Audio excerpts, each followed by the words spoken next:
मैं तो अगर किसी ने ये बात अभी जो कही जिसके वजह से ये फिर जो है वो धूल उड़ी है, तो मैं उनकी बातों को सीरियस लेता ही नहीं हूँ।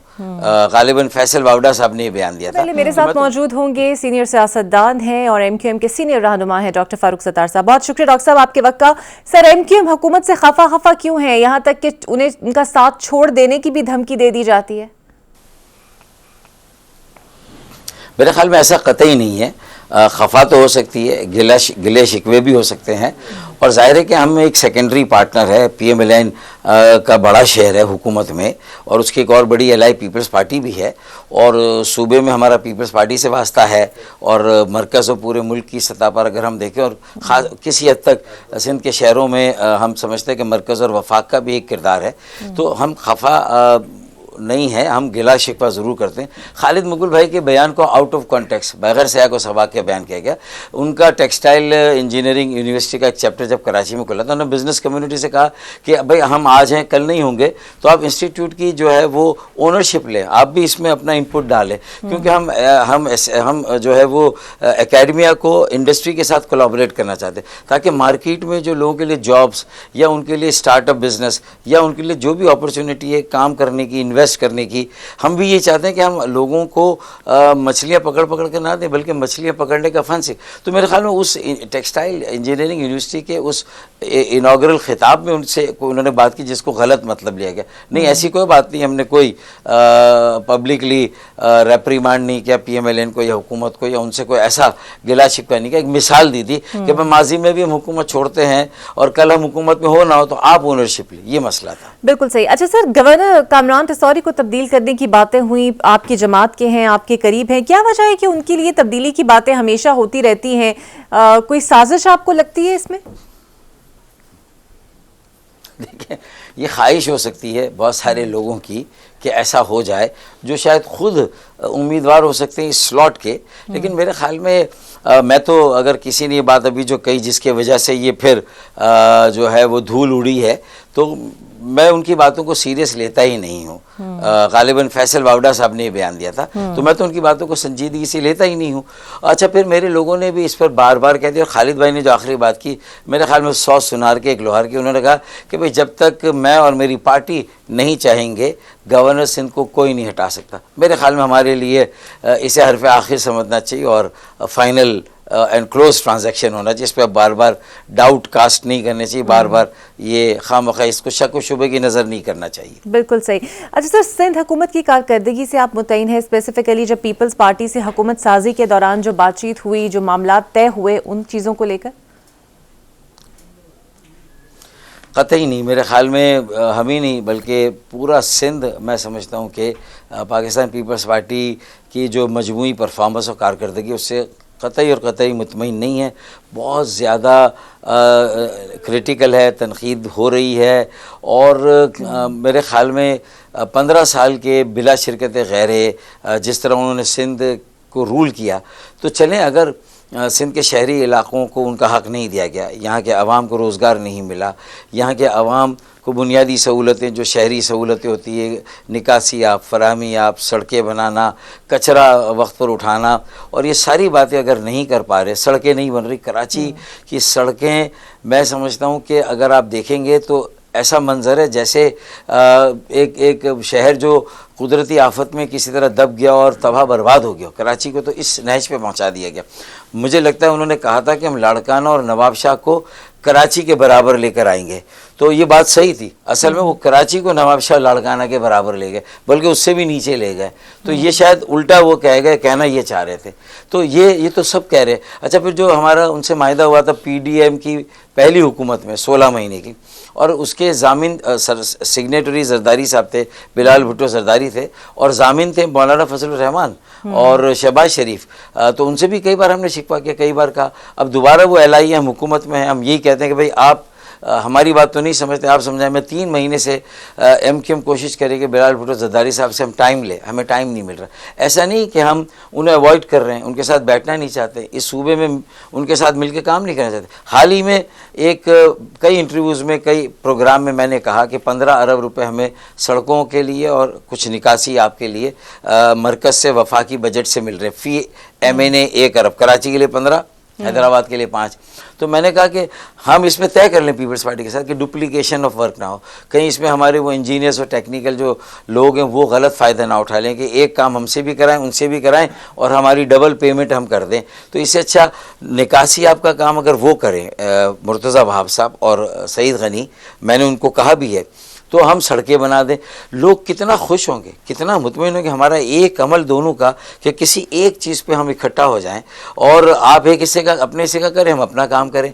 तो लोग, ये हम सब के लिए विन विन सिचुएशन। लोग कहेंगे ये लड़ते हैं और लोगों को यरगमाल बनाते हैं, इल्ज़ाम जवाबी इल्ज़ाम कि सियासत, और लोग सियासत से बेजार आ रहे हैं, तंग आ रहे हैं। तो ये अगर काम करेंगे तो उनकी हमसे एक वो हमारे साथ कनेक्ट करेंगे, उनकी हमसे उम्मीदें वाबस्ता होंगी, हम आइंदा भी उनके लिए अच्छे काम करें। तो मेरे ख्याल में मेरी इस ऑफ़र को बहुत सीरियसली लेना चाहिए। मैं बिलाल भुट्टो जरदारी साहब से मिलकर भी ये बात करना चाहता हूँ। मैं बहुत जल्दी इस पर प्रेस कॉन्फ्रेंस करके भी ऐलान करूँगा कि ऐसा कर लें तो ये हम दोनों के लिए, कराची के आवाम के लिए, हैदराबाद के आवाम के लिए, हम सब के लिए बहुत अच्छा हो जाएगा। अल्लाह करे वो मेरी बात आप लोग तो पीपल्स पार्टी से ना लाएं, ऑब्वियसली वो वादे उस तरह पूरे नहीं हुए। आज बिलावल साहब वफाक से शिकवा कर रहे थे और अच्छा खासा उन्होंने शिकवा किया, चाहे वो पानी के ऊपर हो, चाहे वो और मामलात के ऊपर हो। यहाँ तक कि उन्होंने ये तक कह दिया कि मोटरवेज और सड़कों की सियासत नून लीग करती है। ये कैसा रिश्ता है सर?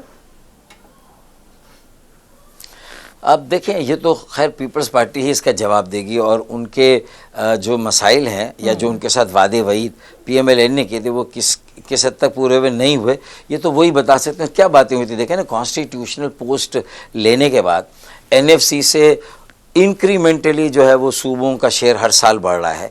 अब 62% तक नौबत आ गई है कि सूबों को 62% मिलता है, वफाक के पास सिर्फ 38% रह गया। आगे जाके इसमें और कमी होगी जब तक कि कोई नया नेशनल फाइनेंस कमीशन अगर ना हो जाए।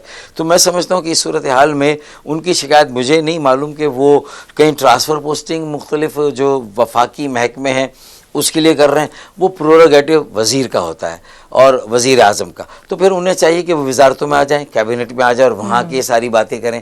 मीठा मीठा हप हप, कड़वा कड़वा थू थू, उन्हें पूरी ब्रंट भी नहीं उठाना अगर परफॉर्मेंस नहीं है, कम है, नाअहली है, किसी वजह से इस वक्त मुल्क पूरा एक उलझन में फंसा हुआ है जो PTI के साथ इस वक्त मामलात हुकूमत के, जो अपोजिशन के साथ, उसकी वजह से सियासी अदम इस्तेकाम, माशी अदम इस्तेकाम और ज़्यादा संगीन हो रहा है। महंगाई, बेरोज़गारी, बज़ाहिर उसके हदफ जो इंडिकेटर्स हैं वो बेहतर लग रहे हैं कि बेहतर हो रहे हैं जो, लेकिन वो मैक्रो इकॉनमी वो अभी नीचे जाके माइक्रो इकॉनमी से कनेक्ट नहीं हुई है।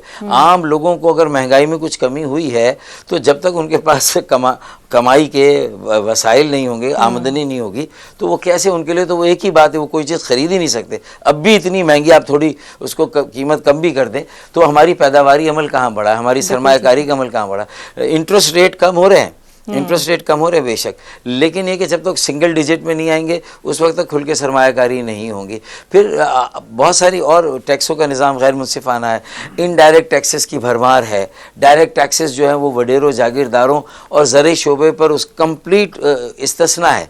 ये मेरे ख्याल में सबसे बड़ी डिस्क्रिमिनेशन है। हर काबिल टैक्स आमदनी पर टैक्स होना चाहिए, तो ज़रात पे क्यों नहीं। मैं कहता हूँ आप किसानों, ज़मींदारों को छोड़ दें, लेकिन बड़े वडेरों, जागीरदारों की 25 लाख 50 लाख से ज़्यादा आमदनी को, तो आपकी अगर तनख्वाह 6 लाख है तो आप पर टैक्स, मेरी 6 लाख है तो मुझ पर टैक्स, लेकिन उन पर क्यों नहीं जिनकी करोड़ों अरबों की आमदनी। ये सारी बातें, फिर वसाइल की मुनसिफाना तकसीम हो, ये NFC को भी रिव्यू करने की ज़रूरत है। बहुत लॉपसाइडेडली एक तरफा तौर पर सूबों को इससे बहुत ज़्यादा फ़ायदा आ रहा है। फिर भी अगर सूबे कहीं डिलीवर नहीं कर रहे और कराची की सड़कों का ये हाल है तो फिर वो मेरे गवर्नर कामरान टिसूरी ने मज़ार क़ायद पर 25 दिसंबर को कायद आज़म मोहम्मद अली जिन्ना के यौम पैदाइश पर जब वहाँ जाके एक अज़राए मजाक बात की कि आप वफाक से रोना रो रहे हैं और वफाक से पैसा और लेने की बात कर रहे हैं, तो कुछ कराची की सड़कों के लिए भी ले लीजिएगा। ज़ाहिर है वो बात उनके दिल पे लग गई, वो रिएक्ट कर गए, लेकिन बात तो सही थी ना, लोगों ने बहुत सराहा, अवाम ने भी, खवास ने भी, ताजिरों ने। बिल्कुल। अच्छा सर, तहरीक इंसाफ और नून लीग के दरमियान जो मुज़ाकरात चल रहे हैं, MQM is also a part of it, और जाहिर बात है आप लोग इत्तेहादी भी हैं। आप लोग क्या समझते हैं जो इब्तदाई बातचीत हुई है और आप लोगों की भी प्रेजेंस उसमें रही, कुछ नतीजा साबित नजर आएगा हमें पॉजिटिव? मेरे ख्याल में सभी ये सोचकर बैठे, मुझे लगता है कि इसका नतीजा आना चाहिए। ये सबसे बड़ी होप है और उम्मीद है। जो सब ने कहा संजीदगी से होने चाहिए मुज़ाकरात, नेक नियती से होने चाहिए, खुले दिल से होने चाहिए और कहीं ऐसा ना हो कि सभी के साथ अच्छा हुआ बुरा हुआ। माजी में जो आज पीटीआई के साथ हो रहा है वो बकौल उनके जो उनके दावे हैं, उनका जो रोना है, तो माजी में सब जमातों के साथ ऐसा हो, सबकी बारियां आई हैं ना। तो इसका मतलब है कि सब अगर खुले दिल से बैठेंगे और देखेंगे कि ये इस तरह का इक़दाम हो कि सियासी जमहूरी अमल को दवाम भी हो, वो मजबूत हो, मुस्तहकम हो, और फिर ऐसा एक सियासी एक स्टेबिलिटी या इस्तेकाम हो कि फिर माशी तरक्की को एक मौका मिल जाए, एक बेस मिल जाए, और आम लोगों की भी उसमें शिरकत हो, तो उसमें कौमी एजेंडा भी वज़ा हो। तो ये जो फौरी इश्यूज़ हैं पीटीआई के, उन पर तो तवज्जो दें, लेकिन मुझे तो मैं तो और ज़्यादा उम्मीद रखूँगा इस फोरम से कि जहाँ इतनी बात और बेटर सेंस प्रिवेल होती हुई नज़र आ रही है, अच्छी समझबूझ नज़र आ रही बातों में, मस्बत खुशगवार माहौल हो रहा है, तो और डीरेल नहीं करना है इन डायलॉग को, ये वाली बातें अगर हों और पीटीआई और अपोजिशन की जमातें कहें, हुकूमत की जमात, तो मेरे ख्याल में इससे अच्छा पैगाम कौम के लिए नहीं हो सकता। अल्लाह करे हम सबको इस्तकामत हो, हम अपनी इन सारी बातों पर जो हम कर रहे हैं आपस में इस पर कायम रहें, और एक दूसरे के साथ बर्दाश्त व तहम्मुल का भी जज्बा पैदा करें, और एक दूसरे की बात को खुले दिल से सुन के जहाँ भी इंतज़ामी, सरकारी, आइनी, अदालती और कानूनी इख्तियार हुकूमत के पास होता है, एक लेवरेज होता है, और हुकूमत जहाँ स्पेस दे सकती है, अगर पीटीआई को कोई स्पेस दे सके, तो मैं समझता हूँ कि कॉन्फिडेंस बिल्डिंग मेजर्स पहले हो जाए। वो जो स्पेस मांग रहे हैं, वो जो स्पेस सर मांग रहे हैं, उसके अंदर एक तो जुडिशल कमीशन, असीर कारकुनान की रिहाई, खुद बानी पीटीआई की रिहाई, आपको लगता है ये स्पेस देना हुकूमत के लिए आसान होगा? और एस्टैब्लिशमेंट की मर्जी के बगैर हुकूमत तो ये स्पेस नहीं दे सकती। मेरे ख्याल में पहली मीटिंग में उन्होंने अपना कोई भी मुतालबा उस तरह से नहीं कहा जो आप जैसे कह रही। सरसरी जिक्र हुआ उनके कारकुनों की गिरफ्तारी का और जुडिशल कमीशन का, लेकिन उनसे कहा गया कि आप तहरीरी तौर पर लाए, तो उन्होंने भी फबेहा कह के अगली मीटिंग में वो लिख कर लाएंगे। असद कैसर साहब ने भी कई इंटरव्यू में कह दिया है कि भाई वो जुडिशल कमीशन की बात करेंगे और जो गिरफ्तार शुदा उनके कारकुनान या हामी हैं उनकी रिहाई की बात कर रहे हैं। उन्होंने इससे ऊपर उनके जो कलीदी ओहदों पर लोग हैं, जो एमएनए एमपी हो सकते हैं और उनकी अपनी मरकज़ी कमेटी के लोग हो सकते हैं, उनकी किसी की बात नहीं की उन्होंने, ठीक है ना। अच्छा, अब जब आएंगे तो वो बात करेंगे। तो मेरे ख्याल में हुकूमत अपनी मजबूरी बता सकती है, अपनी मसलहत बता सकती है, और जो अदम एतमाद है दोनों का, उस पर बात हो सकती है। तो वो मुझे लगता है कि जैसे एतमाद और ज़्यादा बहाल होगा, तो कॉन्फिडेंस बिल्डिंग को आगे बढ़ाने के लिए मेरी राय है और मेरा ये ख्याल है कि वैसे तो अदालतों से रिहा होना चाहिए जब भी कोई गलत या सच्चे या झूठे किसी भी इल्ज़ाम में गिरफ्तार हो, अदालत से ही रुजू करना चाहिए। लेकिन अगर हुकूमत के पास सवाबदीदी इख्तियार है, जो कि मेरे ख्याल में है, और उसका इस्तेमाल अक्सर सियासी तौर पर होता है और एक वन टाइम रिलीफ दी जाती है कि मैं अनजाने में जो है वो गलती वो इश्तियाल में आके कर दी, उनको नहीं पता था ये रेड जोन में यहाँ तक आना नहीं आना, यहाँ बैठना है नहीं बैठना, ये तो अगर ये लेकिन फिर आगे अगर वो बात हो रही है मिसाल के तौर पर उसकी सिविल नाफरमानी की या कोई और एजिटेशन की, तो देखिए प्रेशर अवाम का दो चीज़ों पर है, सब पर। एक तो ये है कि भाई अब लोगों के लिए भी कोई रिलीफ दें, बिजली गैस के लोड शेडिंग को किसी तरह कम और ख़त्म करें, तेल बिजली गैस की कीमतों को किसी तरह कम करें, लोगों को रोज़गार के कोई ज़राए दें, ये लोग कह रहे हैं। और फिर अगर जिनके लोग जेलों में हैं, जिनके कारकुनान, उनके वालिदैन तो अपनी लीडरशिप से कह रहे हैं कि भाई हमारे बच्चों को रिलीज़ कराएं, आपकी वजह से अंदर हुए।